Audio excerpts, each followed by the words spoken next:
Bom, boa tarde, Diogo, amigos do Mundo Rubro-Negro, que é um mundo enorme, do qual eu faço parte.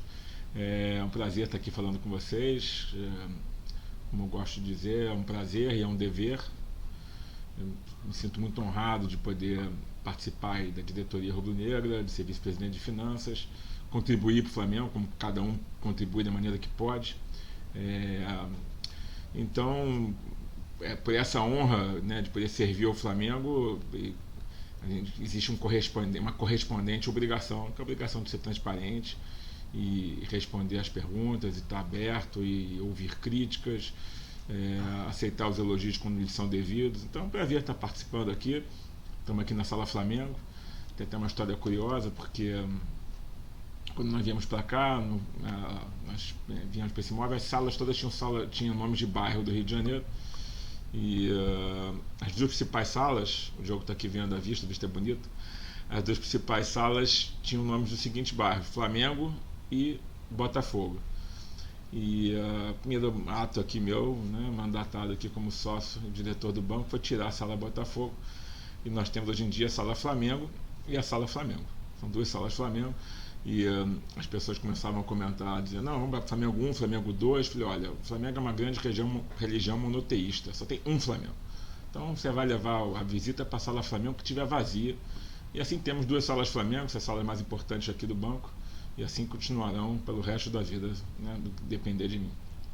Eu queria entender a diminuição da dívida líquida do clube. Em 2016, ela fechou em 391 milhões.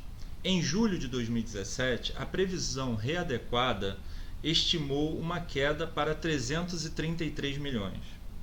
Já na previsão orçamentária de 2018, encontramos um gráfico que estima a diminuição de 2017 para 388 milhões. Ou seja, apenas 3 milhões a menos do que lá em 2016, quando fechou. Seria 55 milhões a menos, né, do que a previsão de julho. O que houve? Não, a dívida de 2017 fechou em 388 milhões. São 278 milhões na dívida pública, 73 milhões com bancos e 37 milhões contingenciados, parte deles no ato trabalhista. Em 2018, a previsão é terminar em 334 milhões. 287 milhões na dívida pública, 47 milhões com a dívida privada. Não, mas em 2016 ela fechou em 391, não foi? Em 2016... Eu não estou com os dados aqui. Quase essa é a pergunta. Em 2016 ela fechou em 391. Em 2017 ela fechou em 388. Sim. Correto? Então por que essa diminuição de apenas 3 milhões, sendo que em julho de 2017 já tinha previsão orçamentária para fechar em 333 milhões? Na verdade, bom, você está me pedindo uma pergunta sobre o orçamento de 2016. Eu não estou com esses números aqui. Eu posso até ir lá e procurar para te dizer. Estamos falando aqui de 2017, 2018. Agora tem que lembrar de números de 2016. Exigiu uma memória incrível. Não, é porque a gente incrível para mim. Eu peguei esses dados. A questão é por que só diminuiu 3 milhões de 2016 para 2017. Olha, dois fatores podem ser relevantes aí. A primeira é que a dívida do Profut, né, que está equacionada, ela é uma dívida que prevê o início dela, que foi a partir de 2015, onde existe uma carência de pagamentos, e depois você começa a pagar, os juros começam a acontecer a partir daí.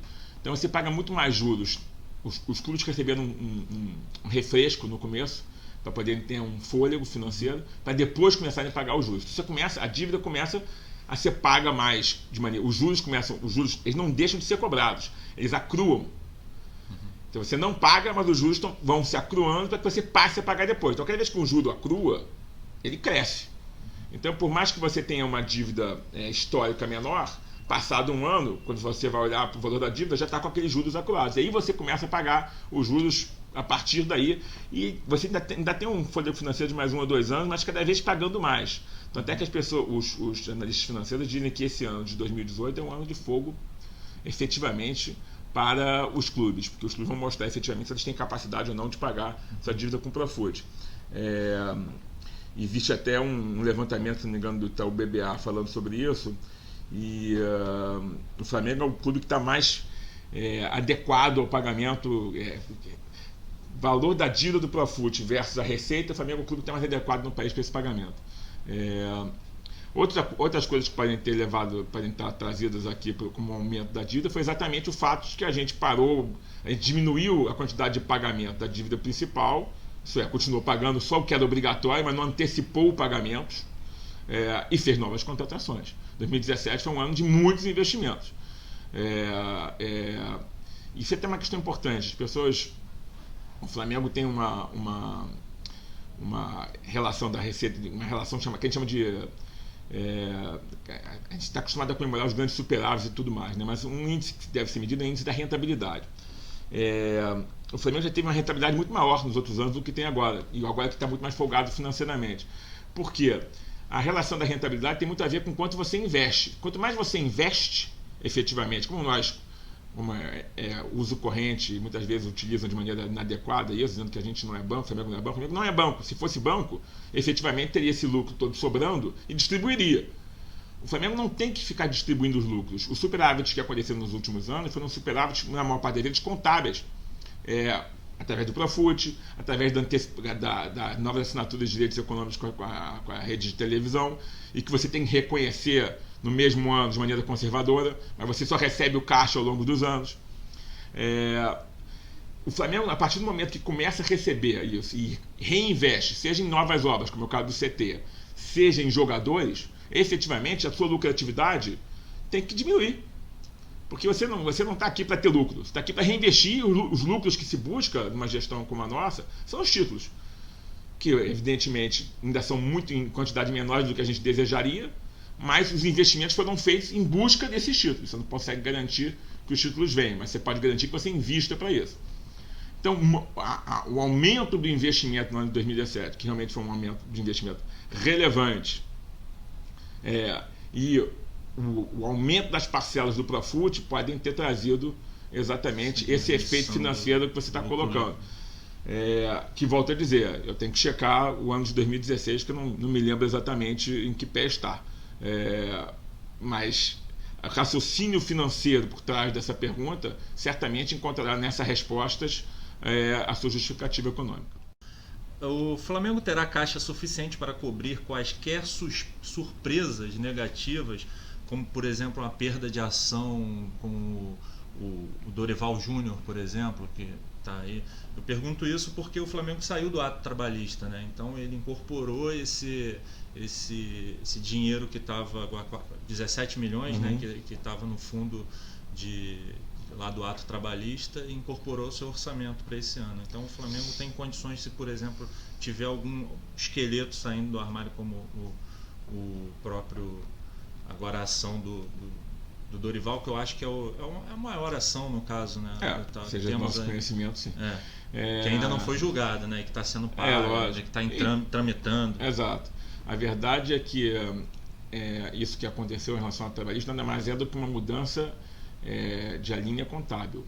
O Flamengo tirou o dinheiro que constava em seu orçamento em garantia no ato trabalhista, deixando o caixa, que era administrado, portanto, para uma entidade pública, trouxe o caixa para suas necessidades básicas diárias, seu caixa corrente, mas provisionou no balanço o mesmo valor. Então, no orçamento deste ano, ele ganhou em fluxo de caixa, mas no orçamento desse ano, você vai encontrar na provisão para pagamentos de devedores a mesma quantia. Então, está previsto no nosso fluxo de caixa, mas hoje em dia tem capacidade de utilizar o caixa de uma maneira mais ágil.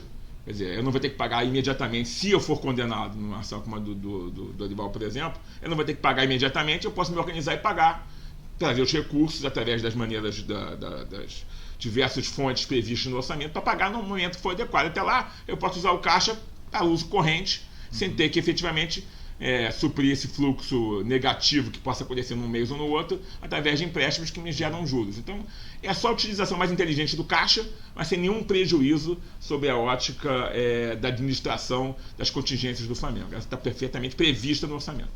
Quando o Flamengo será auditado por uma Big Four? Esse é um desejo enorme nosso. A gente entende que isso é muito importante, sem prejuízo da empresa que nos audita hoje em dia, que é uma empresa internacional. Sim. Mas no mercado de crédito, ser auditado na Big Four significa a redução da taxa do custo pelo empréstimo.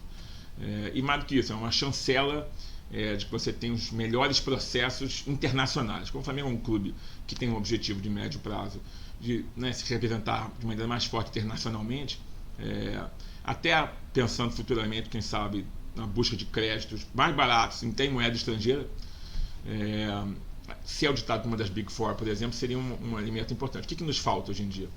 O clube já tem patrimônio líquido positivo, que foi uma vitória e tanto, o clube tem processo, o clube é transparente, o clube é superavitário, o clube é lucrativo, mas falta um trabalho de processos, que já está previsto no orçamento desse ano a verba para isso, né? O trabalho chamado de GRC, que é Governança, Risco e Compliance, e o trabalho que é, em voz corrente, denominado como trabalho de Business Intelligence, ou o famoso SAP.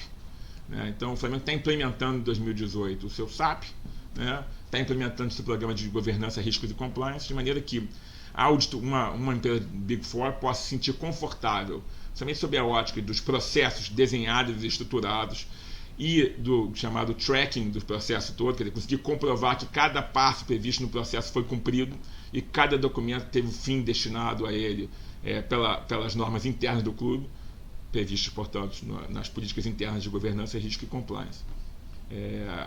Esse projeto termina agora, em 2018. Fundos foram alocados para isso, pessoas foram designadas, empresas de consultoria, funcionários estão sendo treinados, e aí eu não vejo nenhum óbice para que a gente, a partir de 2019, se assim for do interesse da próxima diretoria, efetivamente buscar uma empresa das chamadas Big Four para auditar o Flamengo. Eu tenho certeza que vai ser mais uma conquista muito importante para o clube. Uma delas, inclusive, até já faz um serviço para o Flamengo, né? Pois é, e é muito próximo. De branding building, talvez. Não só branding building, assim, não. Eles fazem. Esse trabalho de governança e risco compliance está sendo feito por eles, né? A Ernst Young é parceira do Flamengo em diversas ações que são ligadas a esse processo preparatório para que você possa efetivamente estar sendo auditado por uma Big Four, que pode provavelmente, mas tem boas chances de ser a própria Ernst Young, por exemplo, que é uma empresa que está trabalhando com a gente na governança, risco e compliance, porque ela vai conhecer melhor as estruturas do Flamengo, o processo, e ela vai estar se habilitando dessa forma. Mas, logicamente, o Flamengo tem a obrigação de abrir concorrência e buscar o preço que seja mais barato versus o retorno em termos de eficiência para o clube, a partir do momento que isso for possível de ser feito. Em 2013, o patrimônio líquido do Flamengo fechou em déficit de mais de 500 milhões. Patrimônio líquido. Em 2017, a projeção é de fechar um saldo positivo de cerca de 60 milhões. Não sei se esse número... 38 milhões. 38 milhões. Então, com essa... 38 milhões. Isso. Com esta solidez financeira, o Flamengo pode já em 2018 se beneficiar de linhas de crédito de grandes bancos a juros mais baixos, e nesse contexto há a intenção de zerar a dívida bancária a partir de 2019, ficando só o parcelamento do Profut, ou será mais vantajoso captar recursos no começo do ano para contratações, investimento na base que possam dar retorno mais adiante? A pergunta meio... A pergunta é extensa, vou tentar responder a todos. Se ficar algo que não tenha sido respondido, você me fala. Acho que a grande conquista do Flamengo no ano passado, na minha parte, na parte financeira, efetivamente foi a inversão do patrimônio líquido do Flamengo, né? O Flamengo era um clube com passivo a descoberto, portanto um clube que tinha um patrimônio líquido negativo, né? Em última análise, de maneira tosca, é a mesma coisa de dizer que o clube está quebrado. Quer dizer, cada sócio do clube tinha um quinhão ideal, uma fração ideal de uma dívida. O Flamengo conseguiu fechar 2017 provavelmente com um patrimônio líquido positivo em 38 milhões, e a previsão de 2018 é chegar a quase 80 milhões de patrimônio líquido positivo. Isso efetivamente reduz as taxas. Não só isso, né? O que reduz a taxa também é a credibilidade conquistada nesse período todo. O que reduz a taxa é o fato de você conseguir mostrar no seu balanço recebíveis de longo prazo. É o fato de você ter no seu balanço o seu passivo equacionado. Quer dizer, o passivo do Flamengo quase que inteiramente é um passivo equacionado, porque a maior parte do passivo é relacionado ao Profut, que é uma dívida equacionada no longo prazo, e que o Flamengo possui uma capacidade de pagamento extraordinária também no longo prazo. Então, você mostrando os seus recebíveis de longo prazo versus as suas dívidas de longo prazo, isso mostra a saúde financeira do clube. Isso aliado a um patrimônio líquido positivo, efetivamente mostra solidez financeira, capacidade de pagamento e reduz taxas. Então, efetivamente, isso é a tendência. E isso também, como na outra pergunta foi feito, quer dizer, o fato de você ter toda essa situação econômica financeira mais solidificada faz com que você possa ser auditado por uma Big Four e também, mais uma vez, reduzir as taxas que você mostra para os seus parceiros comerciais que você obedece a critérios rígidos de governança, risco e compliance. O Flamengo, hoje em dia, ele patrimonialmente, ele é um clube muito sólido. Não pode se permitir fazer loucuras. O Flamengo ainda tem uma dívida totalmente equacionada, mas é uma dívida que tem um valor ainda absoluto alto, muito embora o nosso índice de solvência seja extraordinário. Isso é, quando a gente pegou o clube em 2012, para cada R$1 que o Flamengo tinha de recebimento, ele tinha R$3,60 de dívida para pagar. Em 2017, esse índice foi para 0,64, isso é, para cada R$1 de dívida, cada R$1 de receita, eu tinha 0,64 de dívida. Isso é o famoso superávit. Esse é o famoso superávit. É um clube solvente. O Flamengo é um clube solvente, com patrimônio líquido positivo. Então, aquela historinha que a gente cansou de ouvir do Flalido, isso pode se aplicar a 98% dos clubes brasileiros. Não se aplica ao Flamengo. O Flamengo é um clube que não é. É um clube com patrimônio líquido positivo, solvente e com força econômica. Agora, é um país complicado, o cenário econômico desportivo, né, nacional é um cenário ainda instável, as fontes importantes relacionadas a patrocínio dependem da situação econômica e política do país, e o Flamengo ainda tem uma dificuldade econômica financeira, que é o fato de não possuir um estádio próprio, que é uma fonte importante de receita nos clubes mais poderosos da Europa. E aqui também os clubes que possuem estádio têm esse diferencial competitivo em relação ao Flamengo. Mas o fato é que, apesar desse cenário todo positivo, o Flamengo ainda tem uma questão que não consigo equacionar, mas cada vez está melhor, que é uma questão financeira. Quando as pessoas às vezes não entendem, né? Porque você olha assim, o Flamengo tem 630 milhões de reais, né, em 2017. Ou agora vamos pegar o do orçamento agora, 480 milhões. E tem uma despesas correntes em torno de 370, 380 milhões. Por que o Flamengo pega dinheiro emprestado? Porque ele não recebe os 468 milhões no dia 1º de janeiro. E não paga os 368 milhões de despesas no dia 1º de janeiro. Isso acontece no tempo. E, infelizmente, o mês de dezembro é um mês onde você tem muita despesa, que é 13º, férias e tudo mais. E em janeiro você tem que começar contratações. E você não tem patrocínio normalmente. O fluxo de patrocínio recomeça somente em fevereiro. Você não tem rendas e receitas em dezembro e janeiro de jogos. Então, você tem ainda dentro do teu fluxo, do nosso fluxo de caixa do Flamengo, você ainda tem um problema nos primeiros meses do ano, decorrentes do saldo de dezembro e do mês de janeiro. Então o Flamengo tem um estrangulamento do seu fluxo de caixa no começo do ano. Então é necessário que você tome recursos no início do ano. O Flamengo, por exemplo, tem a previsão orçamentária de pegar 40 milhões de empréstimo esse ano. O Flamengo vai pagar 100 e poucos milhões de dívida esse ano. Quer dizer, por que pegou 40 e você vai pagar 100? Exatamente porque eu vou pegar os 40, eu vou pagar o 40 do principal, mais 8 milhões do estoque e ainda vou pagar o Profood. Mas isso acontece durante o ano. Né? No começo do ano eu preciso desse reforço financeiro para cumprir com as despesas de início de ano e contratações, principalmente. Então, está na nossa previsão, a partir do ano que vem, a gente está organizando o orçamento para que você tenha o chamado, né, quem tem condomínio, o fundo de reserva do condomínio. Conseguir a cada mês alocar um dinheiro para o fundo de reserva do Flamengo, para que a gente não precise ser tão dependente de empréstimo. Então, boa parte da necessidade de empréstimo não decorre da nossa... de reserva prudente lá em casa. Mas é isso. Porque assim, a nossa necessidade de empréstimo não é porque a gente tem menos receita do que despesa. É porque nós temos um fluxo financeiro que ainda não está equacionado. Isso posto, eu não tenho a previsão de 2019 ainda de não precisar dos empréstimos.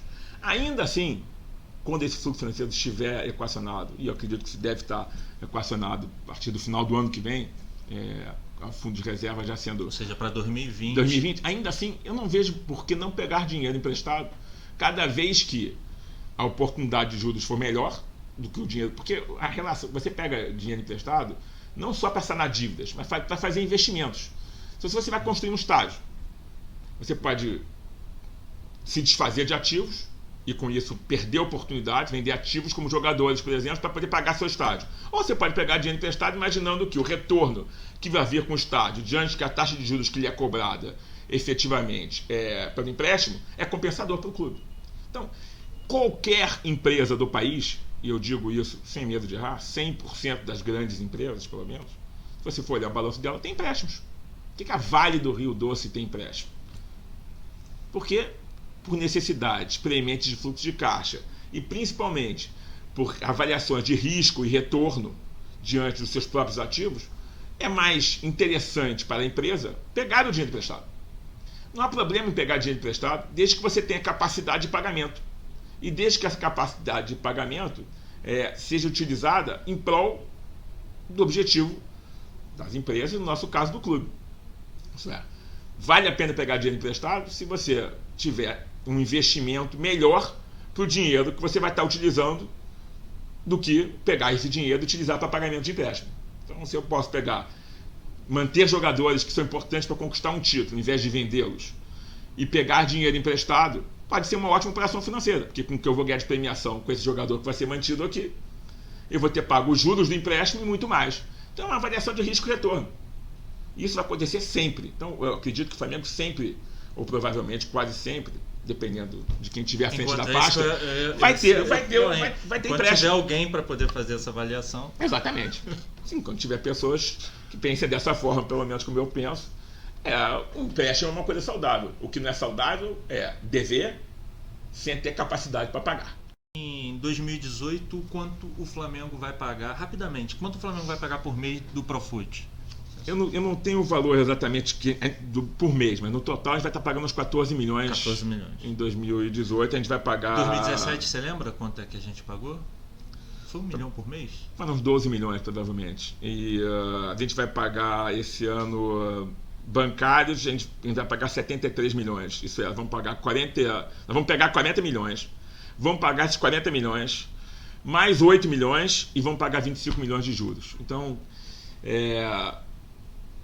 um fluxo que não para, efetivamente. Mas, você vê, a gente está pagando mais ou menos 102 milhões em despesas financeiras. Tem previsto se pagar mais ou menos 102 milhões. 102 milhões em despesas financeiras. Em dívida. Em dívida. Não só despesas financeiras. Despesas financeiras são só os juros, que são 25 milhões. Mas em dívidas. Seja do principal do Profut, seja de amortização de juros do Profut, seja do principal de dívida bancária, seja de amortização de dívida bancária, e seja o valor contingenciado que nós levantamos para dívidas trabalhistas, nós temos uma previsão de possíveis pagamentos de até 100 milhões de reais. Tá. Você já explicou sobre a capacidade de investimento do Flamengo na janela do começo do ano. O clube tem mais saídas do que entradas, né? Acabou de falar isso aí. Há uma solução sendo estudada? Quando você perguntou, que eu tinha outras perguntas para fazer em relação ainda ao orçamento, mas eu volto a esse assunto com essa pergunta. Há alguma solução para esse estrangulamento em janeiro que a gente sofre, que prejudica muito a montagem do time, como está prejudicando agora? Na verdade, como eu falei, o estrangulamento financeiro vai ocorrer no tempo, na medida que você conseguir constituir reservas durante o ano, né, financeiras. Talvez a partir de 2020. A gente já está colocando esse orçamento para conseguir. Cada ano diminui um pouco. Aumentando mais a nossa reserva. E na medida que você consiga receitas que não sejam tão sazonais. Né? Quando você tem um estádio próprio, por exemplo, você tem outras receitas que você pode fazer com o estádio em dezembro e janeiro. Shows, museu, lojas. Você, por exemplo, consegue fazer o seasonal ticket. Você vender antecipadamente, mesmo não tendo jogo, você está vendendo ingressos que vão ocorrer no ano seguinte. Então, certas ações de marketing, que é uma área muito bem trabalhada pelo Daniel Orlean, o Flamengo, por exemplo, com essa solidez, cada vez mais se torna possível você ter receitas, e também com a melhora do cenário econômico e financeiro nacional. Você consegue fazer contratos de patrocínio de longo prazo, 1, 2, 3 anos, sem ter que fazer como nós aqui, todo ano tem que recomeçar a faina de buscar um patrocínio por um ano. O Flamengo é um clube grande, efetivamente o maior do país, e não tem tido dificuldade de preencher todos os seus espaços na camisa. Mas você tem um lapso financeiro no primeiro mês do ano, que é quando as empresas estão de férias, até assinar o contrato, carnaval, depois vem logo. Então você tem uma certa... As pessoas pagam depois retroativamente, mas você tem um certo descasamento financeiro. Então, cada vez isso vai se tornar mais fácil. Mas o que acontece é que também é a maneira como você olha a janela. Como o Flamengo tem essa situação, é que nem você comparar o calendário europeu com o calendário brasileiro de futebol. Isso acontece em momentos diferentes. O Flamengo, por mais que o nosso calendário isso aqui seja de janeiro a dezembro, ou algo do tipo, fevereiro a dezembro, até pela questão do nosso fluxo financeiro, a gente se acostumou a um calendário europeu. Então a gente consegue contratar mais jogadores nas janelas europeias, que já por acaso é o nosso meio do ano. Então nós temos uma disponibilidade financeira mais forte. Então, o problema é que isso prejudica dentro de campo, né? Depende da janela. Volto a dizer, se você entender que a contratação do Everton Ribeiro, que é um jogador que as pessoas ficaram maravilhadas a gente poder trazer, um excelente jogador, mas que chegou aqui no meio do ano, cansado, sem pré-temporada. Então, isso que eu se você entender que essa contratação não foi para o ano passado, mas foi para esse ano, porque o Flamengo age conforme a sua capacidade financeira. Quer dizer, não adianta a gente... O Flamengo, nós estamos tentando, nosso objetivo não é fazer o Flamengo vitorioso hoje, é fazer o Flamengo vitorioso sempre. Por causa disso, certos passos têm que ser dados. A gente não pode dar passos para trás na nossa administração financeira, ainda mais como foi nos anos anteriores, a taxa de juros era muito alta, agora a taxa de juros está declinante, o que torna a nossa vida um pouco mais fácil. E ao mesmo tempo, não pode esquecer, e jamais poderia esquecer, que o principal objetivo nosso é ser campeão em tudo. Mas é ser campeão em tudo sempre. Né? E é dessa forma que a gente está trabalhando. É lógico que quando se trouxe o Everton Ribeiro, por exemplo, no meio do ano passado, foi porque quando foi possível trazer, foi quando teve oportunidade e se esperava um retorno ainda no ano passado. Que houve, mas não na altura que a gente espera que vai acontecer esse ano. Então, ano passado foram investidos quase 55 milhões em direitos econômicos. Dinheiro pra caramba. Do que foi adquirido no ano passado e uma parte do que foi no ano retrasado, nós temos 48 milhões para pagar esse ano. Então quando as pessoas dizem, o Flamengo vai botar só 10 milhões nos jogadores de futebol esse ano, não, o Flamengo vai fazer 60 milhões esse ano. É que quase 50 milhões já foram feitos. A gente espera que tragam frutos esse ano. Além disso, o Flamengo tem um compromisso com o departamento de futebol, o financeiro tem um compromisso com o departamento de futebol, qualquer desoneração na folha ou novas vendas, a maior parte desses recursos voltam para o orçamento do futebol para que ele faça novas aquisições e tudo mais. E outra coisa importante quando se analisa o orçamento do futebol, o Flamengo, quando você pensa assim, 55 milhões, o Guerreiro não está nesses 55 milhões, porque não teve passe. Jogadores que vêm por empréstimo, ou jogadores que vêm sem passe fixado, podem ser adquiridos sem que haja um impacto orçamentário previsto na linha de custo de aquisição. Eles estão na linha de folha de pagamento. Que é... Por isso que aumenta o salário e fala, nossa, o Guerreiro... É isso. Ele não custou passe, mas ele custou folha. Então quando você olha o quanto o Flamengo vai poder gastar em futebol, não é só o que está previsto efetivamente na aquisição de jogadores, que é 10 milhões. É também o que está previsto para a folha. E a folha é flexível. Às vezes você, um jogador sai do elenco, abre um espaço na folha. Então você tem um fluxo financeiro capaz de reforçar o clube bem acima desses 10 milhões que estão previstos lá. Mas para isso é necessário escolhas do departamento de futebol. Para isso ele tem que sair alguns jogadores e trazer outros. Ou, no caso, ele conseguir entender por bem vender alguns jogadores, a partir dessa venda, contratar novos jogadores, ou utilizar isso para aumento de folha salarial, trazendo jogadores por empréstimo ou sem valor de passe. O futebol tem um orçamento para trabalhar. Agora, é fácil de falar, difícil de fazer. Traz fulano de tal. Bom, fulano de tal tem que vir. É um pouco de estado de arte. É isso. E para isso existe uma diretoria de futebol. Todo mundo pode ter críticas ou elogios. A gente confia na nossa diretoria de futebol que está lá. A gente tem que confiar nas pessoas que estão trabalhando. Se a gente não confiar, lá não estariam. Foram 108 milhões para o Flamengo que não foram pagos ainda. Não foram pagos ainda. Foram pagos cerca de 70 milhões. E aí você já explicou que vai para um caixa único. Isso. E aí agora você está falando que quando se vende um jogador, esse dinheiro volta para o futebol. Então eu gostaria de aproveitar isso aí para que você se explicasse mais uma vez sobre a questão do Vinícius Júnior. O Vinícius Júnior, o Flamengo tem um caixa único, receitas e despesas. Quando você pensa em despesa do futebol, você não pode olhar só para aquisição de jogador. O futebol responde por 60% das receitas totais do clube. São utilizados do que o Flamengo recebe do futebol, o Flamengo recebe como um todo, 60% é utilizado do futebol. O futebol tem um orçamento, está aqui previsto, aqui, despesas de futebol, 186 milhões por ano. 2018, 186. Mais, isso aqui é CLT, terceiros e despesas gerais. Que são custos fixos, né? Mais 58 milhões, mais 58 milhões você tem previstos aí, que são os 48 milhões ainda devidos de aquisições antigas, né, de jogadores, mais os 10 milhões do orçamento, mais 22 milhões que vão para a base. Então, você acha que os 70 milhões chegaram perto de pagar isso tudo? São 70 milhões versus quase 250 milhões. Então, é utilizado no futebol. Só que as pessoas pensam, vendeu 70 milhões, tem 70 milhões para comprar jogador. Mas não, e o CT novo que a gente está construindo? Que vai trazer esses investimentos na base, que estão trazendo esse torneio, esse título que está todo mundo conquistando, está trabalhando e comemorando. Né? E essas gerações todas que a gente está vendo, do Sub-17, Sub-15, Flamengo ganha em tudo. Isso é um investimento. Esse é o futuro do Flamengo. Você gasta dinheiro com isso. E você é só contratando jogadores, tendo boa comida, psicólogos, campos de futebol, aparelhos de última geração, médicos espetaculares, equipamentos. Mas de ponta a ponta. Só esse ano nós vamos gastar 24 milhões previstos no CT, no novo CT. Mas esses recursos não são do Morro da Viúva? São, que é imóvel quanto é imóvel, mas para a parte imobiliária. E a parte de imóveis, e a parte médica, e a parte da piscina. Isso aí é a construção do terreno. É a parte que está gastando imobiliária do negócio. Agora tem a manutenção disso tudo. Que tem que ser previsto. Que tem que ser previsto. Então, são 250 milhões para o futebol. Agora você vai dizer assim, bom, mas vendeu 70, foram 70 milhões também que recebeu. Só ano passado foram 55 milhões em aquisições. Sobraram 15 milhões para o resto do futebol. Também não seria suficiente. Além dos 70 milhões, gastou-se mais 180 milhões com o futebol ano passado. Então, são números muito maiores do que a venda do Vinícius Júnior. O que eu dei em uma entrevista recente e volto a dizer, o caixa do Flamengo é único. Eu podia aqui trabalhar de forma demagógica, dizer, recebi 70 pelo Vinícius, gastei 55 em jogadores, os outros 15 foram para a folha. Foi tudo no futebol. É difícil dizer, dinheiro não cheira.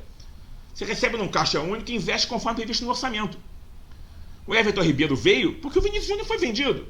Talvez ele não viesse se não tivesse vendido o Vinícius Júnior. Ou talvez ele viesse, eu teria que não ter trazido outros jogadores, ou talvez não tivesse investido no CT para trazer o Everton Ribeiro. É difícil dizer que o dinheiro não vem, entra numa caixa e eu guardo essa cédula para um gasto específico. Ele entra no caixa do clube.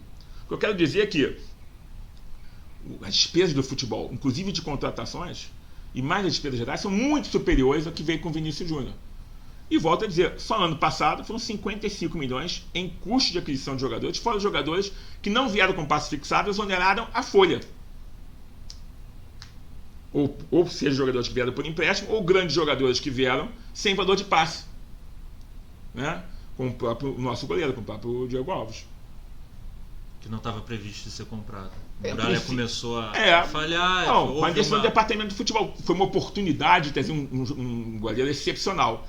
E a gente tinha em caixa. Foi quase um ultimato da torcida também.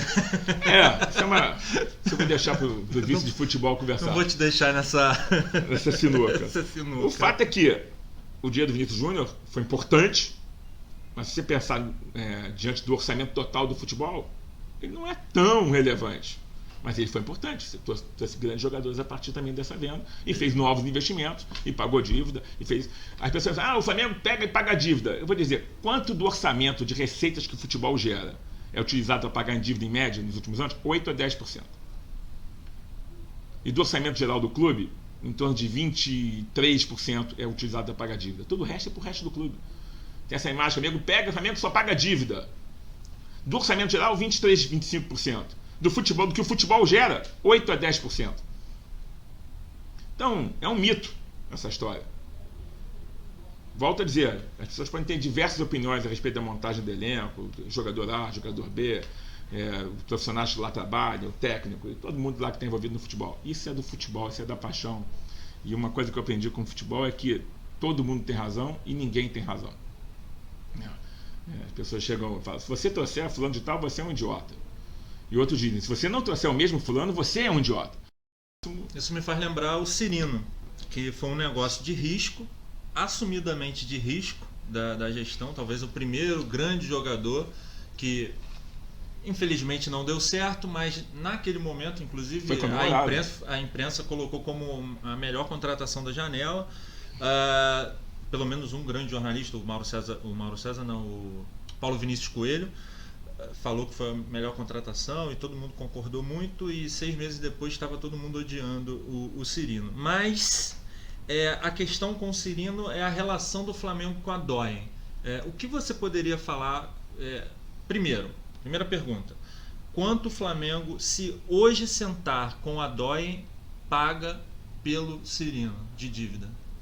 Bom, o valor da Doyen está contingenciado, mas ainda está sendo apurado junto com eles. Mas acho que é algo em torno de 20 milhões.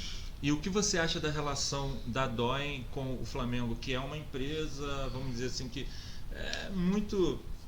as pessoas falam muito nos bastidores, aqueles comentários gerais de falta de idoneidade e tudo mais. Não, o que você acha? Nada. A Doyen foi uma parceira excepcional para o clube. A gente não pode fazer uma parceria com uma empresa internacional.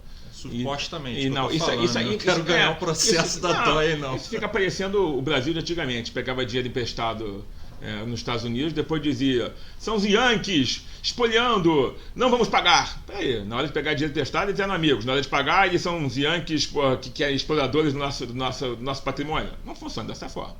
O Flamengo fez um acordo, está cumprindo o acordo e vai cumprir o acordo e tem previsão orçamentária para cumprir o acordo. Que é o que a gente faz no Flamengo. A gente cumpre o que está acordado. Então, está tudo previsto. Estamos negociando com a Doyen, que é parceira, a melhor forma de liquidar essa operação e que vai acontecer integralmente neste ano. E eles têm confiança nessa nossa quitação e nós temos uma relação muito boa também de confiança das obrigações que eles sempre tiveram com a gente e sempre cumpriram. Eu vou colocar um outro elemento nessa receita, um outro ingrediente nessa receita, que é o sócio-torcedor do Flamengo. Que em 2017, não sei se você tem os números aí, mas se não me falha a memória, ele rendeu ao clube 43 milhões e há uma previsão para 48 em 2018. O que é possível falar sobre o sócio-torcedor em relação a... Isso é uma questão que foi me colocada por um apoiador, né? E eu gostei da pergunta em relação à prestação de contas do sócio-torcedor. Eu também acredito, e boa parte da torcida, eu já vi muitas críticas em relação à falta de transparência com o sócio-torcedor. O que você pode falar para a gente em relação, por exemplo, a gente não tem um relatório mais assim do clube em relação ao que foi gasto com o sócio-torcedor. Acho que entra muito também naquilo que você já respondeu, que vai tudo para um caixa único e lá e tal. Você falou em 48 milhões, tudo que é do sócio-torcedor vai para o futebol. São 250 milhões de orçamento, faltam 200 para eu cumprir, para arrecadar, para pagar o resto das despesas do futebol. Assim, volto a dizer, o caixa é único. Para onde vai o dinheiro do Flamengo? Basta abrir o orçamento do Flamengo e as prestações trimestrais que a gente faz. E são auditadas externamente e internamente pelo Conselho Fiscal. Então, a transparência é absoluta. Para onde foi o dinheiro? Está escrito lá, a linha para linha. O que é investimento, o que foi para patrimônio. Eu acredito que exista uma dificuldade de entender o quanto cada plano, o quanto o Flamengo arrecada por plano e quanto o Flamengo paga para os seus parceiros. E, por exemplo, eu sou mais paixão, eu pago 259 por mês. Quanto desses 259 vai para o clube? Eu acredito que seja nesse sentido. Eu acho que você deveria fazer essa pergunta para o Daniel Orlean. E ele vai responder sem nenhum problema. Ele vai dizer qual é a margem, qual é a lucratividade de cada plano. O que eu posso dizer é que... eu confesso que eu botei entre parênteses aqui, eu botei assim, Orlean entre parênteses aqui na minha pauta. O que a gente fez no orçamento desse ano, foi uma emenda que foi aprovada no Conselho de Administração, foi juntar o orçamento de bilheteria com o de sócio-torcedor. Porque isso é muito importante, porque isso permite que você, por exemplo, consiga em determinados jogos fazer até preços mais baratos. Você imaginando que você está fazendo um investimento, fidelizando o torcedor para que ele efetivamente pague o preço um preço, não diria maior, mas o preço correto ou necessário para cumprir o orçamento em outras partidas de maior atratividade. Então, quando você tem orçamento separado, você tem que cumprir no Conselho de Administração o orçamento do sócio-torcedor e tem que cumprir o orçamento de bilheteria. Quando você junta os dois, tem uma flexibilidade na precificação dos ingressos. Isso foi feito. E em relação ao sócio-torcedor, eu acho que o Flamengo vai dar um novo salto no seu sócio-torcedor efetivamente quando tiver um estádio. Até lá é muito difícil você dar. O Flamengo conta com apoio apaixonado da sua torcida. Eu sou sócio-torcedor. Por que eu sou sócio-torcedor? Porque eu amo o clube. Ah, mas você tem direito a ingressos. É só isso. Você tem hoje uma rede de descontos importante. Mas ainda é muito dependente, efetivamente, da campanha. Amor, e desse amor. E desse amor. A base da clientela, assim, a base do programa é desse cara que sabe que não. Mas você tem que está sendo. Você está buscando uma rede de fidelidade, que o Daniel pode responder isso bem. A gente está aumentando a rede de fidelidade. Mas é fundamental, na minha opinião, um salto realmente digno. Fazer, o Inter tem não sei quantos, tem mais, nem tanto a mais que a gente agora, sócio torcedor. O fato é que a gente é muito maior do que o Inter, a gente tem muito mais. Agora, o Inter tem um estádio. Então é fundamental pra gente essa questão do estádio nesse sentido. O Grêmio agora assumiu a liderança, acho que está com 130 mil, mas também foi campeão da Libertadores. E também tem que ver quanto essas pessoas pagam e quantas não pagam. Porque cada um tem uma base de tem gente que coloca que o sócio torcedor faz parte da base e só é excluído da base, ele fica 6 meses sem pagar. Pô, a gente exclui se não pagar um primeiro mês. Não pagou? Não, já está excluído da base. O Flamengo é um clube transparente, não quer enganar ninguém. Então, tem clubes que gostam de fazer, não estou acusando ninguém. Já que não tem a maior torcida. Mas tem clubes que a gente sabe que faz isso. Tem que ter a maior sócio-torcedor. Aumenta sócio-torcedores sem poder aumentar. Mas, em suma, cada um trabalha com a sua consciência. Nós temos essa obrigação de ser transparente. Nestes últimos 4 anos, o Flamengo não venceu. O que é pior, não convenceu. Na minha opinião, pelo menos, Cláudio. Mesmo agora, em 2017... eu conto nos dedos os bons jogos do Flamengo. Assim, o que você pode falar da seguinte sentença? Estes dirigentes atuais não sabem nada de futebol, ou eles não sabem nada de futebol e são facilmente convencidos a investirem em jogadores ruins e a peso de ouro. Por que eu coloquei essa afirmação? Porque é o que eu escuto o tempo todo nas redes sociais. Leio, o tempo todo nas redes sociais e vejo a grande, assim, a torcida que está ali no Twitter, no Facebook, comentando isso, assim, nos grupos de WhatsApp, olha, que essa atual gestão, ela, por exemplo, tem dificuldade em lidar com o futebol. O que você pode falar? Apesar de ser o VP de finanças, eu gostaria muito de ouvir a sua opinião. Eu sou torcedor. Se eu perguntar se eu estou satisfeito de não ter ganho nenhum título nacional no ano passado, não. Quando o Flamengo perdeu, a gente chegou a 2 finais, podia ter ganho.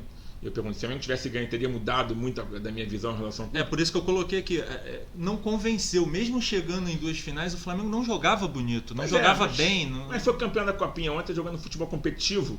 E também não jogou bonito, mas jogou para ser campeão. E todo mundo comemora. Na verdade, você comemora o título. Você diz, eu ganhei o título, eu prefiro ganhar o título jogando mal ou não ganhar o título jogando bem. Eu quero ser campeão. Sim, eu gosto de gritar campeão. Lugar. Então, trabalha-se por resultado. O resultado foi abaixo do que a gente esperava em termos de título. Eu tenho certeza que nenhum torcedor ficou mais chateado do que eu, nem menos chateado do que eu. Ficamos chateados de maneira igual. Todo mundo ama o Flamengo, da maior e da melhor forma possível. As pessoas têm direito de manifestar suas opiniões. A gente tem a obrigação de ouvir. Quem está aí, quem não sabe jogar, não desce para o play. Então, críticas são bem-vindas, as pessoas podem ter opinião. Se nós não acreditássemos, eu falo aqui em respaldo e respeito às pessoas que tocam futebol. Se nós não acreditamos, porque nós somos um grupo, vocês não vão esperar de mim uma postura antiética de dizer, não, mas as finanças vão bem, o futebol vai mal. Não é isso. Para mim, eu sou responsável por tudo. É interdependente. É interdependente e é um grupo. Quem não está satisfeito com o grupo, ou acha que não está fazendo a coisa certa, tem que lutar internamente para que as coisas aconteçam, mas internamente, sem expor as pessoas que afinal estão lá pelo bem do Flamengo de maneira gratuita, porque amam o clube e porque querem estar, porque amam o clube e fazem por amor. Mas nós trabalhamos em grupo. Então, se eu não acreditasse que as pessoas estão tentando fazer o seu melhor que as coisas acontecem muitas vezes de forma diversa da que se deseja, eu não estaria lá. Eu acredito nas pessoas que estão ali. Agora, se perguntar para mim, as pessoas estão muito frustradas, também estou.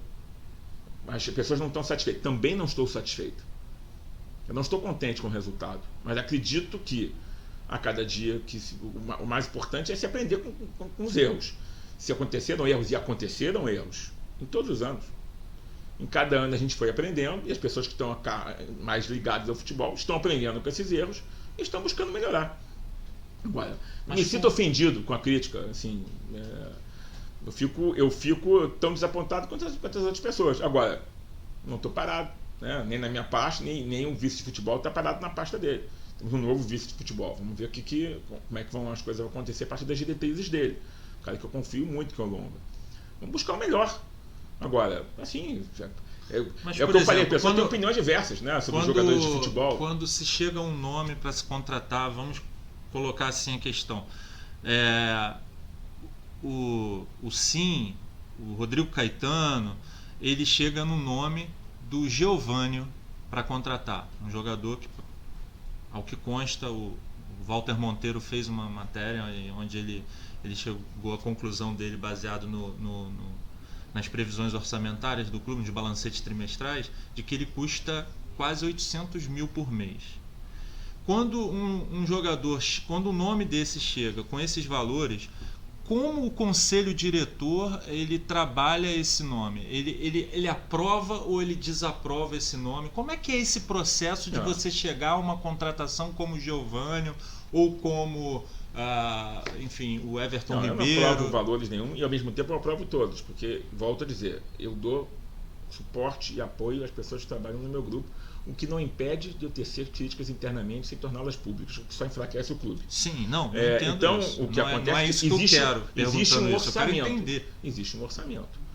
Como na minha empresa. As áreas recebem objetivos e elas têm metas. E elas são premiadas e gratificadas a partir dessas metas. Existe um ditado que se diz: quem dá os fins, dá os meios. Você pode dizer qual é a meta do Rodrigo Caetano? A de 2018, eu não tenho aqui as metas claramente, mas envolvem necessariamente a conquista de um título nacional, tem metas por vitórias, tem meta de sucesso no aproveitamento da base, não é que você seja obrigado a colocar as pessoas da base, mas metas que comprovem que a base foi bem formada. Porque o Rodrigo Caetano é diretor do futebol, não é só do futebol profissional, mas de todas as visões do Flamengo.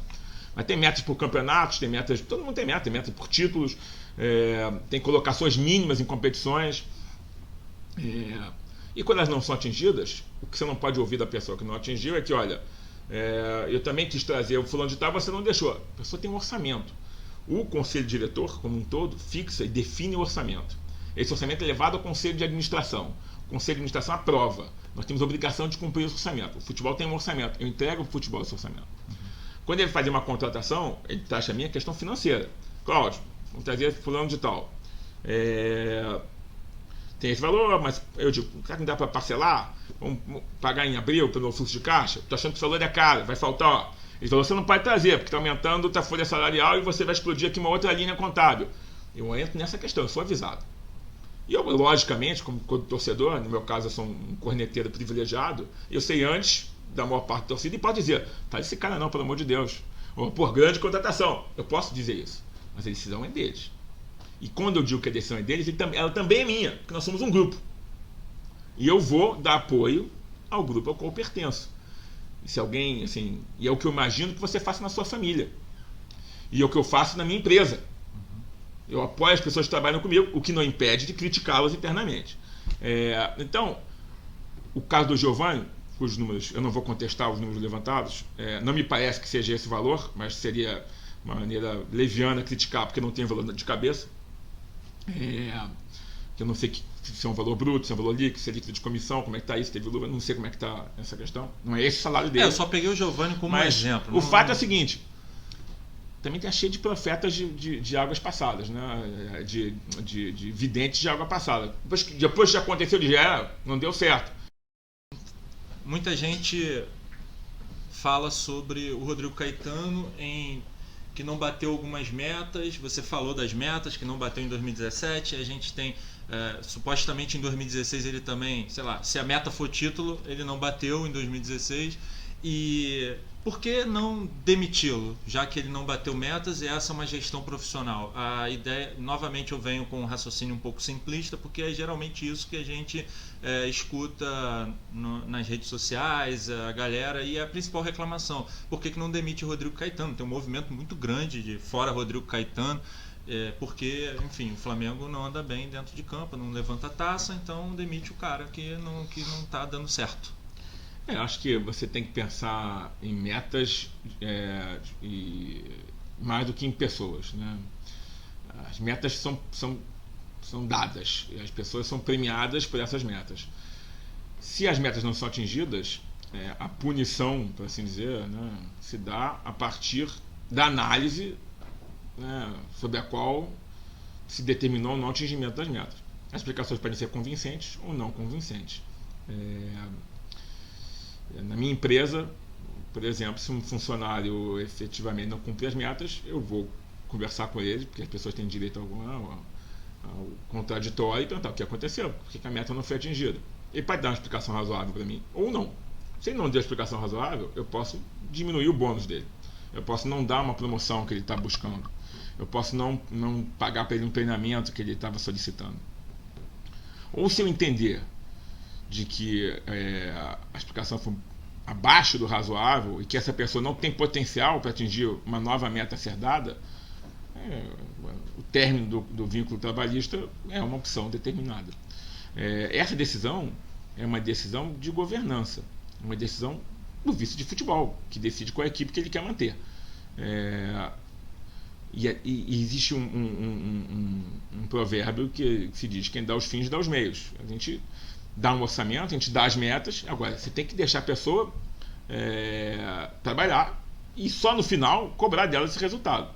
Então, o elenco que está aí, que foi montado durante o ano anterior e que boa parte dele vai ficar para esse ano, além dos reforços que podem, imagino que venham, tem um ano para trazer conquistas.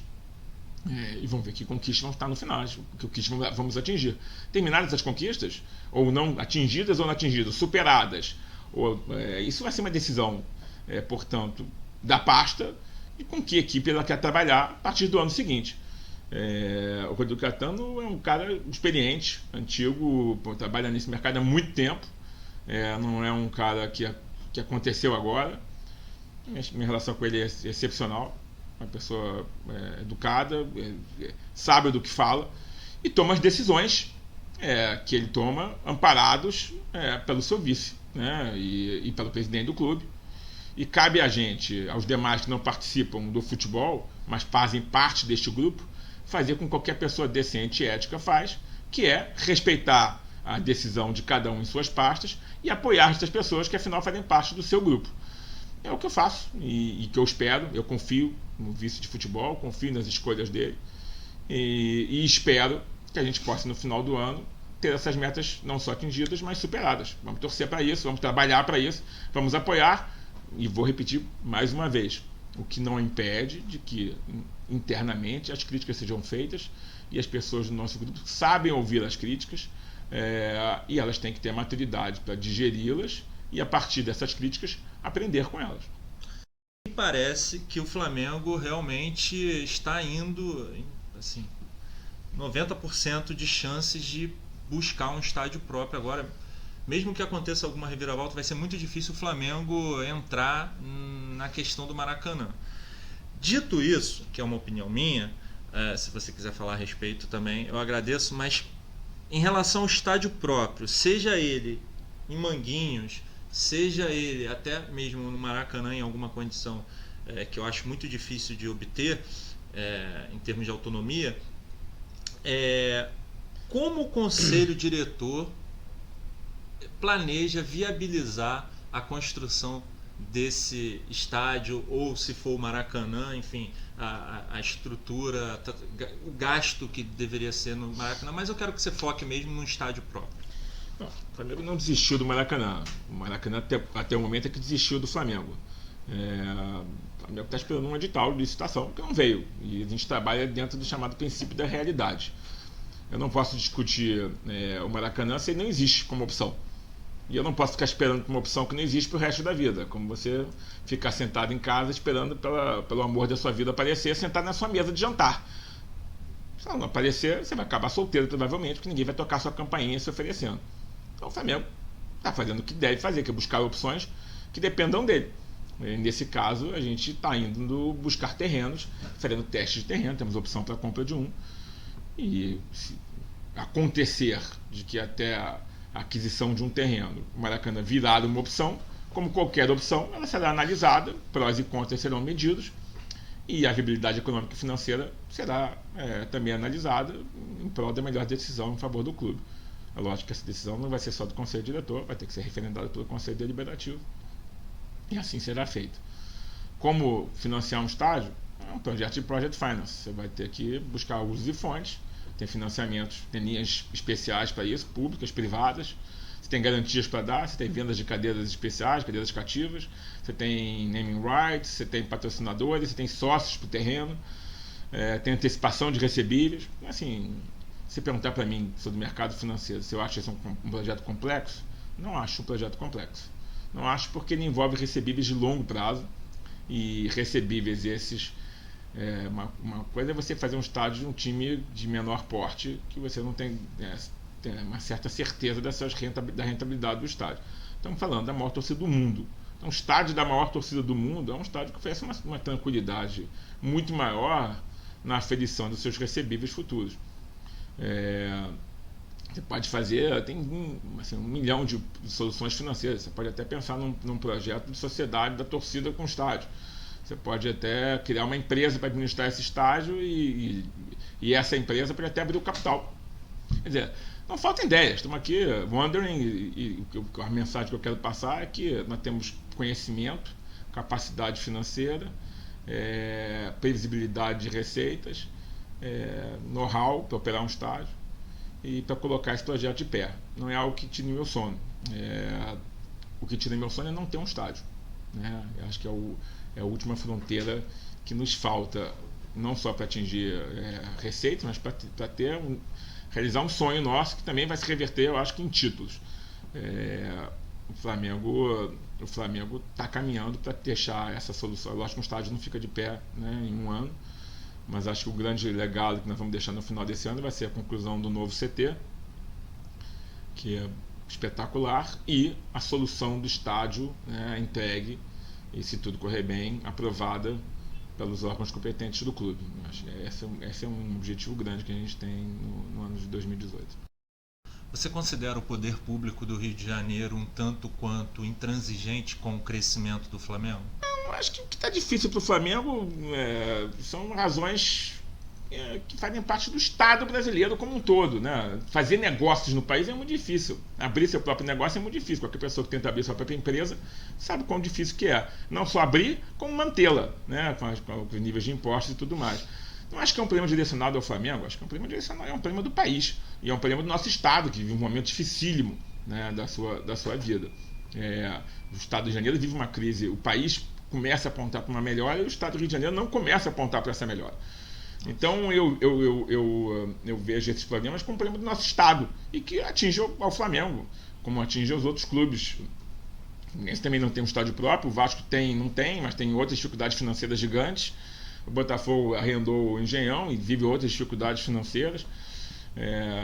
Acho que existe uma crise no desporto nacional que é profunda, mas acho que o Flamengo é uma nação, ele tem que se preocupar com si mesmo, e a gente tem que ter capacidade para passar por cima de todas essas dificuldades. Assim, quando as pessoas dizem, vamos jogar a Libertadores, mas aí os juízes são sempre contra o Flamengo, contra o Brasil, eles sempre estão a favor dos outros clubes sul-americanos.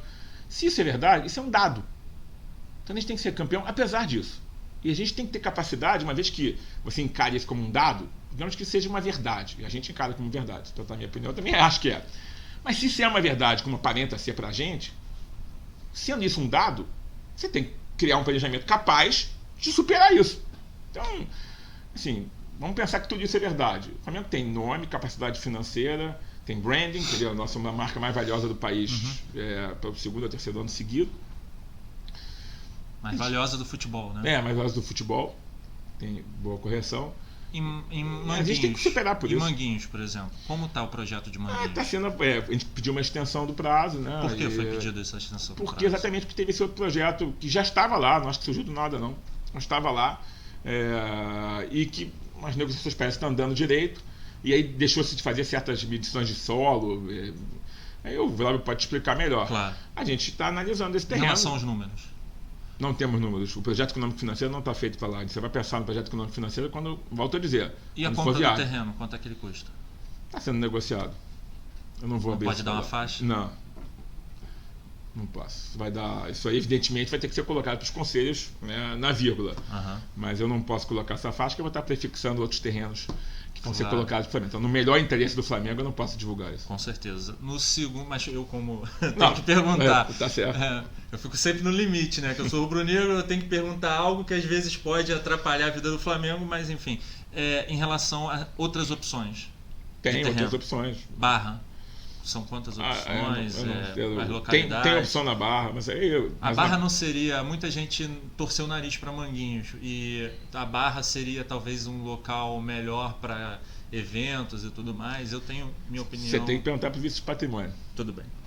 Então vamos à questão do SAP, que foi dito no início da entrevista. Qual o custo total da contratação do SAP e quais benefícios em termos de redução de custos em todos os departamentos a implantação desse processo, dessa tecnologia da informação trará para o clube? Algumas dessas a gente já falou, né? Porque, como eu falei, para você ser auditado uma Big Four, você vai ter que ter um projeto desse de Business Intelligence, do SAP, implantado. E isso traz, por exemplo, redução de taxas de financiamento. Então, de cara, você já tem um benefício indireto, que é a redução do custo, né, de captação de recursos para o clube.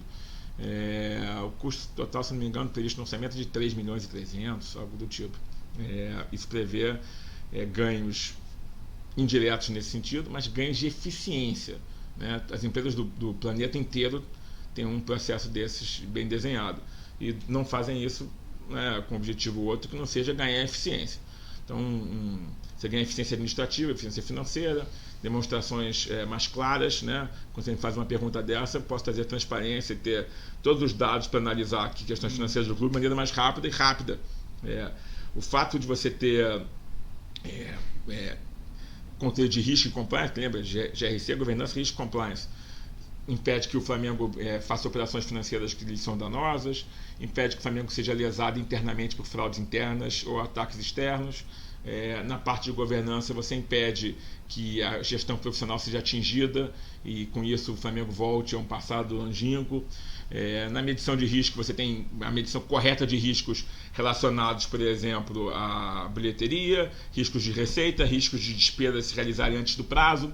Então, você ganha uma eficiência administrativa e financeira que dá o suporte para que o Flamengo possa, a partir dessa eficiência, investir de maneira correta e menos arriscada, buscando resultados melhores desportivos, seja no campo do futebol, seja nos esportes olímpicos em geral e no remo. Então, o ganho é expressivo. Tem que ser feito dessa forma. Há pessoas que dizem, não, mas você tinha que pegar esses 3 milhões e 300 e investir para trazer um jogador. Jogador de 3 milhões. Pode, ou para pagar, aumentar a folha. Então, veja bem, cada gestor faz essas opções. A gente, como falta dizer, na nossa visão, a gente está construindo um Flamengo para o futuro. Há quem diga, poxa, vocês estão fazendo esse negócio todo e a próxima gestão que tiver lá vai pegar isso aqui e vai ser campeão de tudo. Que bom. Eu não quero protagonismo, não quero que diga que eu quero saber ser campeão de tudo. Mas aí os méritos vão ser do fulano de tal. Que bom, eu vou lá abraçá-lo. Vou sair na rua, vou encontrar com vocês, vou beber, vou me emocionar, vou chorar, vou estar sem voz no dia seguinte. Eu estou preocupado se o cara que ganhou, realmente não estou preocupado. E qualquer pessoa que tenha essa preocupação está preocupado mais em si com o Flamengo. Houve inclusive a compra de um software para o futebol também, a gente esqueceu de tocar. Você está sabendo disso em maiores detalhes? Quanto foi gasto? Não tenho os detalhes, mas a gente tem isso no futebol de base e no futebol profissional. Isso é fundamental para a gestão dos atletas, para a gestão de desempenho e até para a compra. Gestão mesmo, né? A gestão e acompanhamento. Jogador que vai para fora e a gente tem direito à taxa de solidariedade. Exatamente. Isso está na receita para o clube. Isso aí o Luiz Felipe tive uma entrevista com ele, falou bastante. Eu não tenho os dados isso. financeiros, mas é uma coisa importantíssima. Tudo isso é muito importante. Quando você pensa no Barcelona, no Real Madrid, a gente está muito longe de ser um clube desse, sob a ótica administrativa e financeira. Mas eles têm isso. Né? E se a gente quer chegar lá, a gente vai ter que ter. Agora, se a gente quer ser o melhor clube do Rio pro resto da vida, não precisa gastar nem metade. Se minha ambição é ser o melhor do Rio, não precisava de nada disso que a gente está fazendo. Mas como a gente sonha grande, porque nós somos grandes... Então você discorda dessa nova tendência que todo mundo está dizendo que o Flamengo só pensa em ser melhor no Rio? Não sei se você está acompanhando esse tipo de movimento. Porque agora todo mundo fala que o Flamengo tem que parar de pensar no Rio de Janeiro. Acho que a gente nunca pensou dessa forma. A gente sempre pensou em ter o tamanho que o Flamengo ocupa nas nossas mentes, nos nossos corações, de ser o maior clube do mundo. Nunca teve medido. Se por acaso, uma decorrência natural disso, o primeiro passo de uma caminhada nos trouxe alguma hegemonia no Rio de Janeiro, é natural. Mas a hegemonia tem que ser nacional, depois continental e depois mundial. Eu tenho certeza que você jamais vai ter uma hegemonia mundial sem ter absorvido antes, conquistado antes uma hegemonia regional. Certamente isso não vai acontecer. Né? O Real Madrid é campeão do mundo e a maior parte das vezes ou é campeão ou é vice-campeão espanhol. Então, essas coisas são naturais. Vai imaginar que a gente está pensando somente em ser campeão carioca, o que não impede da gente, quando é campeão carioca, comemorar. Fomos campeão carioca, droga. Então... Vamos jantar hoje. Não, eu fico contente quando é campeão carioca. Fico muito contente quando é campeão de torneio de curta distância. Flamengo. Agora, quando for campeão mundial, vai ser o auge da minha alegria. É lógico, evidente. O que não impede de poder comemorar as coisas que tem um tamanho menor. A gente tem que aprender a ser feliz também, sabe? Se a gente perder o hábito de comemorar as conquistas, por menores que sejam, a gente vai levar uma vida infeliz pro resto da vida. Agora, o que não impede você de estar ambicionando as maiores conquistas, de não ficar satisfeito só com as menores conquistas, sem dúvida nenhuma. Ainda falando em estrutura, rapidamente, você poderia me dizer como é que foi a escolha do novo diretor financeiro, o Márcio Garrotti, e como é que o departamento financeiro do Flamengo está estruturado? Qual o organograma? Quantos funcionários ele tem? Quanto é que ele consome do orçamento? Isso é uma pergunta que eu vou fazer sempre a todos os VPs que eu vou entrevistar. Eu não tenho aqui os dados da folha da área financeira do clube, mas o Márcio foi escolhido por indicação. A gente até poderia ter trabalhado com uma firma de headhunting, mas como todos nós somos do mercado de uma forma ou de outra, conhecemos diretores financeiros, cada um trouxe algumas indicações, entrevistamos umas 4 pessoas.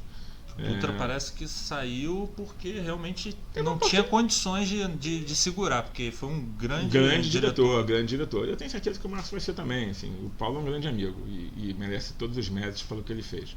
Pegou o Flamengo numa época difícil. Ralou, né? Ralou muito, trouxe o Flamengo até esse ponto. E o Márcio tem uma visão, recebe já comida mastigada, né? Mas ele tem uma atuação distinta, entendeu? Enquanto o Paulo tinha que gastar a maior parte do tempo dele trabalhando na equação de dívida, agora o Márcio tem que trabalhar na eficiência da utilização das receitas, né?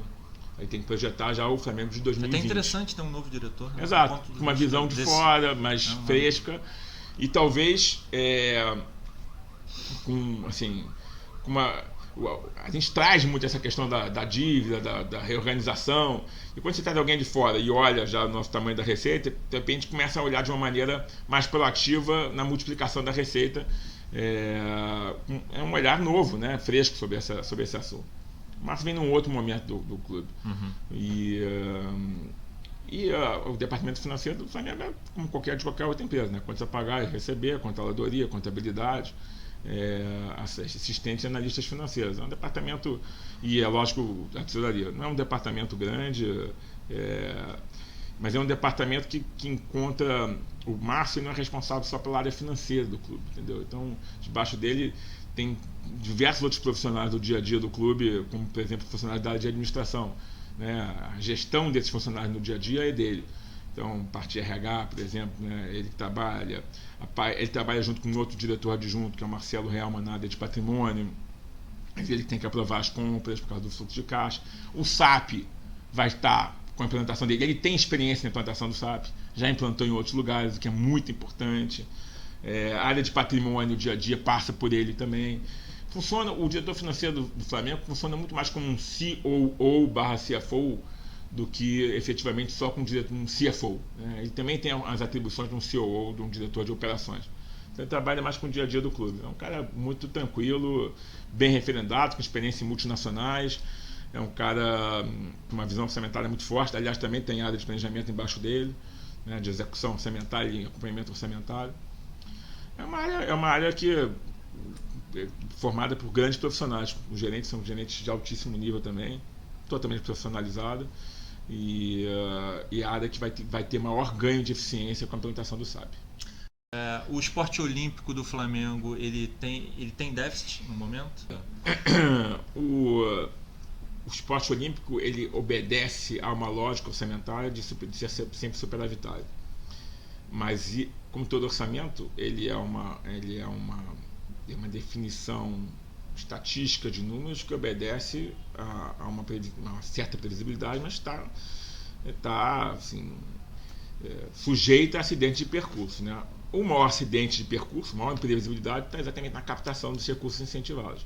Você sempre projeta, e a gente buscou de maneira mais realista, inclusive fez a projeção pela própria Ernest Young para a gente, das receitas de esporte olímpico, a gente buscar uma previsibilidade possível. E elas às vezes são atingidas, às vezes não são atingidas. Né? Existe uma previsão dele ser superavitário, até a implementada do Varejão agora, são para trazer novas ações de marketing, quer dizer, é para ele não só se pagar, mas trazer receitas adicionais para os esportes olímpicos.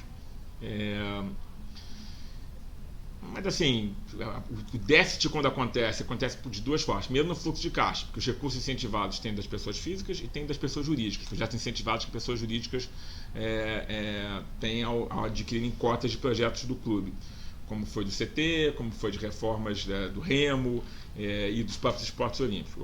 O meu banco é doador de projetos incentivados. Várias outras empresas importantes são. Algumas vezes você paga para o governo e o governo tem que repassar o ICMS, ele tem que repassar essa renúncia fiscal para o clube. Ele tem que repassar para a empresa, diz, olha, você não precisa pagar aqui o teu ICMS, isso vai para o clube. E o governo demora. Por quê?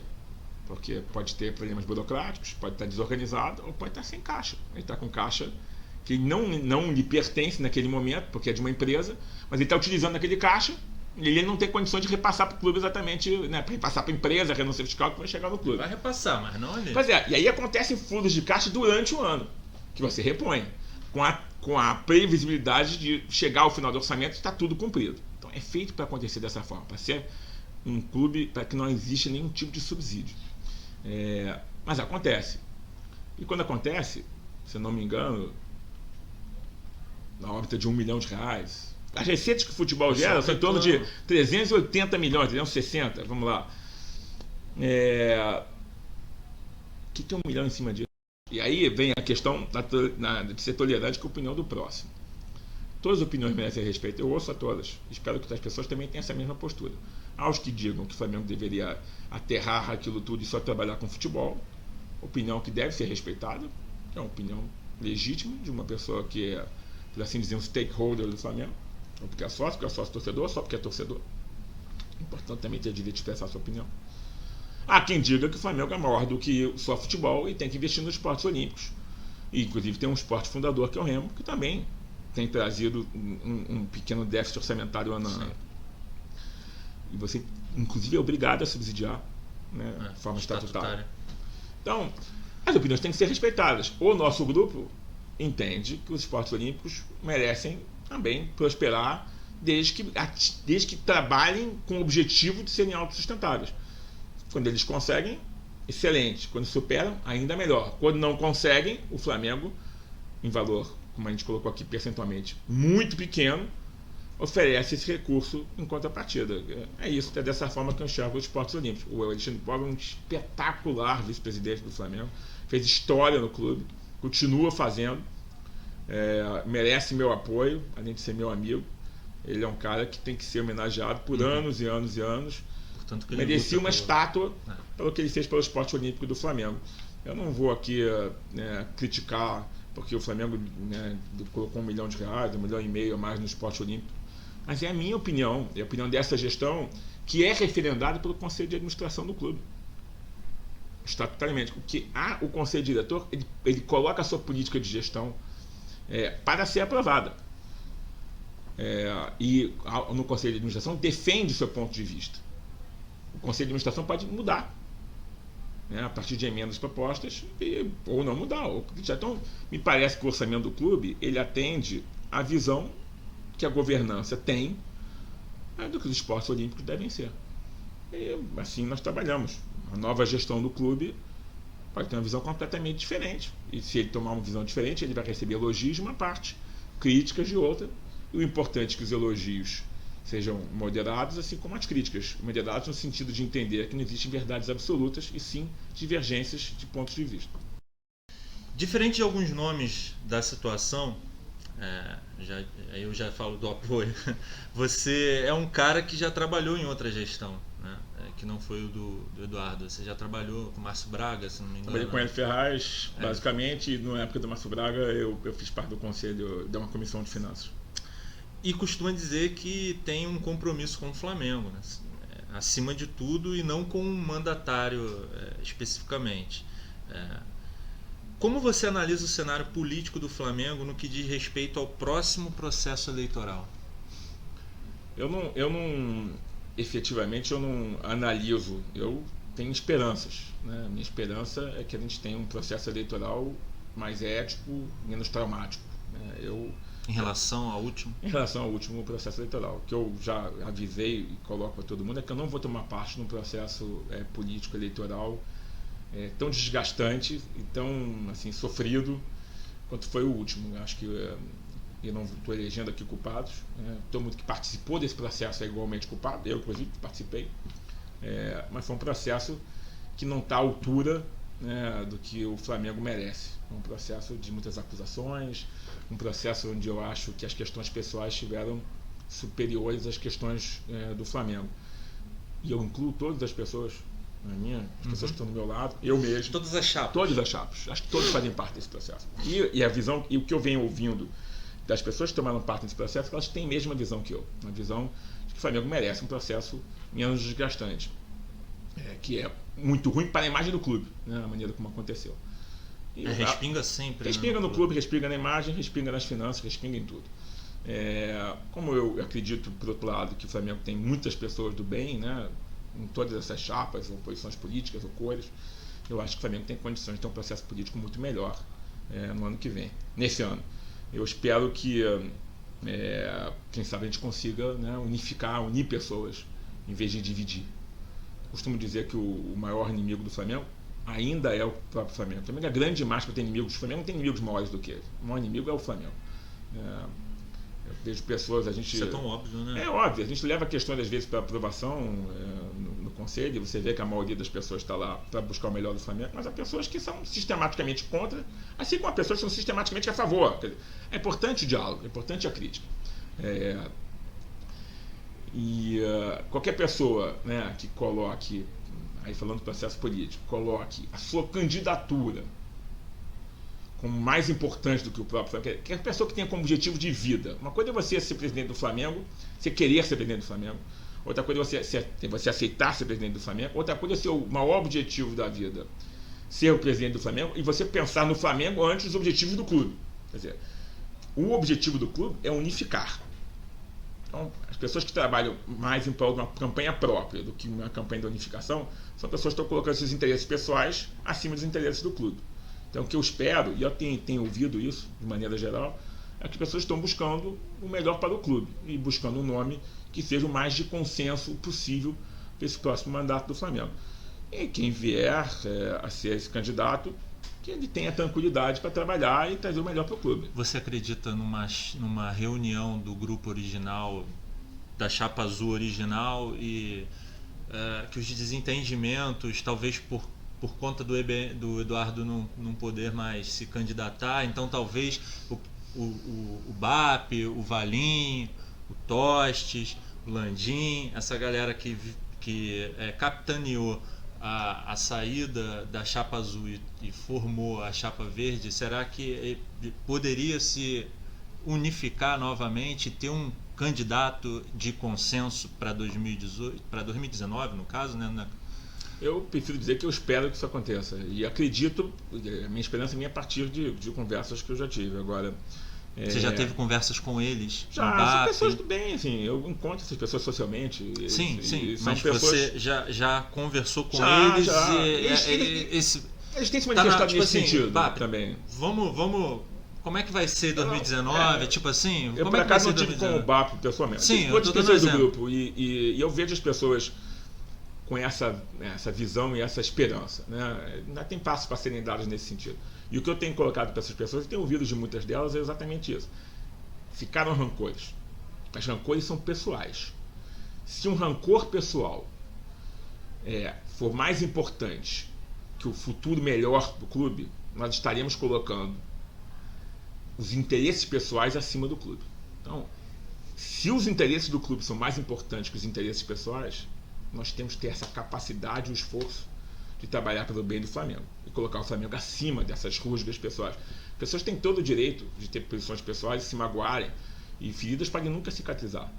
Mas isso não impede de você colocar um interesse maior à frente dos seus próprios interesses ou vaidades ou próprios sentimentos, por assim dizer. Assim como na política você vê políticos se ofendendo na tribuna, acho que se cumprimentam civilmente e podem fazer uma coalizão para um país melhor. Assim você espera. Eu vejo maturidade para isso. Eu vejo em muitas pessoas. Não é simples, mas eu vejo que protagonistas desses dois grupos, eu vejo entre esses protagonistas pessoas que têm essa visão, e espero que os demais também se aproximem e busquem partilhar essa mesma visão. Espero, acredito, torço e vou sempre trabalhar por isso.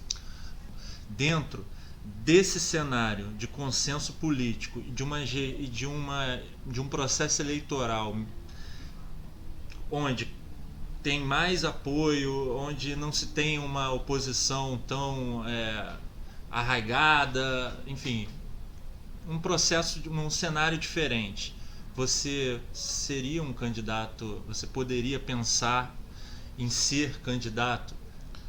Assim, no campo especulativo, porque, veja bem, meu discurso nós temos que fechar um grupo. E o grupo e as condições pessoais devem determinar quem é um candidato. Se a gente partir do candidato para depois buscar o grupo, nós vamos estar colocando, mais uma vez, interesses pessoais na frente do interesse do grupo. É por isso que eu botei, fechando uma coalizão. Se fechar um grupo, essa é uma possibilidade. Seu nome chegar a um uma possibilidade consenso. que eu posso avaliar. Mas não é uma pré-definição, não é uma coisa que eu coloco acima do interesse maior que o interesse do clube. Uhum. E eu não tenho a vaidade que eu tenho, né, como a do Ronaldo Angelini, de ver o Flamengo campeão. Sim. E ver o Flamengo unido.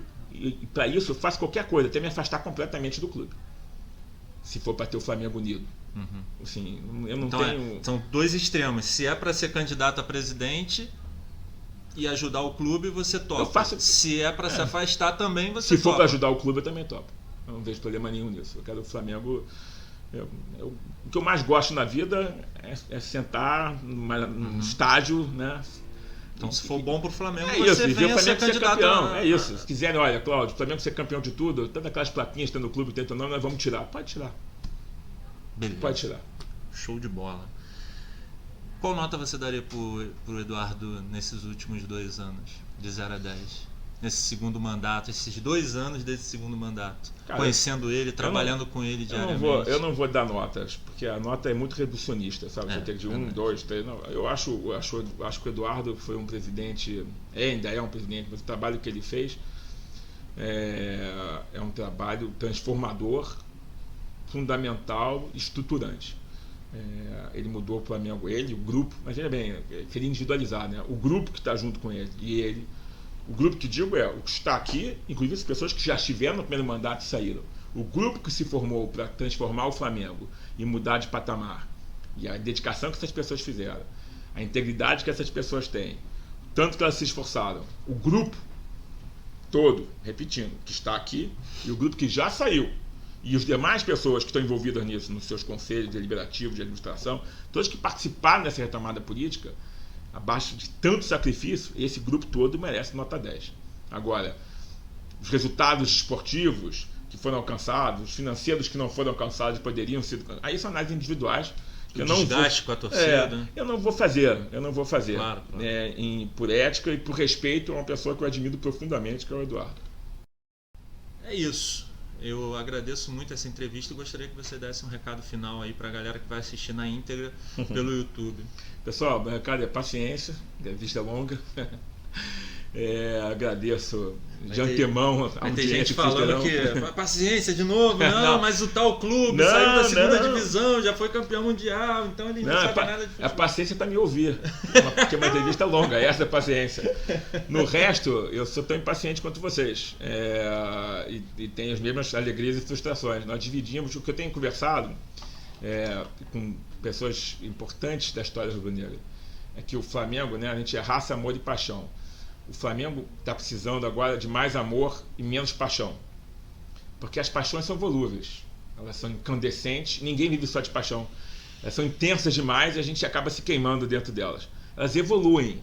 O estágio seguinte à paixão é o estágio do amor, que é uma relação de longo prazo, consistente e que gera frutos. Então, raça sempre. A paixão está no nosso peito, mas um pouco mais de amor. Acho que o Flamengo está precisando de muito amor, e eu sei que, como eu tenho, vocês também têm. Isso não vai faltar nesse ano. Obrigado a todos, eu agradeço também pela oportunidade de estar nesse foro qualificado. As perguntas foram muito inteligentes, eu tentei ser o mais transparente possível e eu vou estar sempre à disposição de vocês e desse fórum tão qualificado. Um abraço, saudações rubro-negras.